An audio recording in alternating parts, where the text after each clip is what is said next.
ভিড় এবার, মানে টিকিট পাওয়া যায় না এরকম অবস্থা। যেখানে একটা ট্রেনের 500 টিকিট, সেখানে যাত্রী হচ্ছে প্রায় 4000-এর মতো। আটটা একে ঢুকলেও আমরা টিকিটটা মানে ক্রয় করতে পারি না, কি পারচেজ করতে পারি না। অনিয়ম এবার আর কি টিকিট পাইনি, ঠিক আছে, টিকিটের সমস্যা।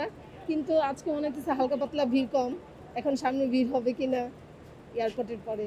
সার্বিক পরিস্থিতি মিলে ভালো, নিরাপত্তার ব্যবস্থা অনেক ভালো। গেটে যখন আমরা প্রবেশ করি তখন একবার চেক হয়, তারপরে আবার যখন মূল ফটকে আমরা প্রবেশ করি তখন একবার টিকিট চেক হয়, আবার যখন আমরা গাড়িতে বসবো বসার পরে আবার টিকিট চেক হবে। এই যে পুলিশ আছে, রেফার আছে, সবাই আছে, দেখলাম তো আর কি, টিকিট চেক করতেছে, কোনো ঝামেলা নাই আর কি। হ্যাঁ, টিকিটের কালোবাজারিটা এটা আসলে রোধ করা অনেক বেশি গুরুত্বপূর্ণ। কজ হচ্ছে যে আমরা স্টুডেন্ট থেকে শুরু করে যারা চাকরিজীবী থাকে, এরা আসলে কবে যাবে এটা আসলে ফিক্স থাকে না। তো সেক্ষেত্রে দেখা যায় যে আমাদের ভোগান্তিটা হচ্ছে যে 8টার দিকে যদি টিকিট ছাড়ে, তারপরও আমরা কিছুক্ষণ পর এসেই মানে 8টা একে ঢুকলেও আমরা টিকিটটা মানে ক্রয় করতে পারি না, কি পারচেজ করতে পারি না।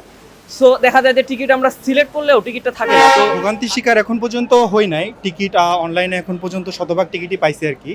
যাওয়া আসার টিকিট এখন পর্যন্ত কেটে ফেলছি। পরিস্থিতি আলহামদুলিল্লাহ ভালো ছিল। আমরা একটু স্টেশনে ঢোকার মুখে একটু ভোগান্তি শিকার হয়েছিলাম, আমাদেরকে কিছু পার্সন হ্যারেস করছে আর কি। তো র্যাবকে বলার পর তাৎক্ষণিক ব্যবস্থা নিছে। গতবারের চাইতে এই বছর প্ল্যাটফর্মের ভিড় এখনো তেমনভাবে হয় নাই, কারণ সরকারি বা বেসরকারি কোম্পানিগুলো ওইভাবে এখনো বন্ধ হয় নাই। টিকিটের যে অবস্থা একটু ক্রাইসিস, কিন্তু তারপরও আমাদের পরিবারের মুখে যেতে হবে, দেশে যেতে হবে, সব মিলে মোটামুটি আলহামদুলিল্লাহ। টিকিটের ক্ষেত্রে যেহেতু সব অনলাইন করা, চাহিদা অনেক বেশি। যেখানে একটা ট্রেনের 500 টিকিট, সেখানে যাত্রী হচ্ছে প্রায় 4000-এর মতো। একটা ক্রাইসিস আমাদের মানিয়ে নিতেই হবে। টোটালি একটু কষ্ট হলেও আমাদের দেশে যাইতে হবে। আগের বারের মতো অতটা জমজমাট নাই, এবার প্ল্যাটফর্মগুলো একটু খালি আছে, মানুষজন অত বেশি না। অনেক ভিড় এবার, মানে টিকিট পাওয়া যায় না এরকম অবস্থা। এখন আপাতত নাই, এয়ারপোর্ট এগুলোতে গেলে মনে হয় আরো ভিড় হবে।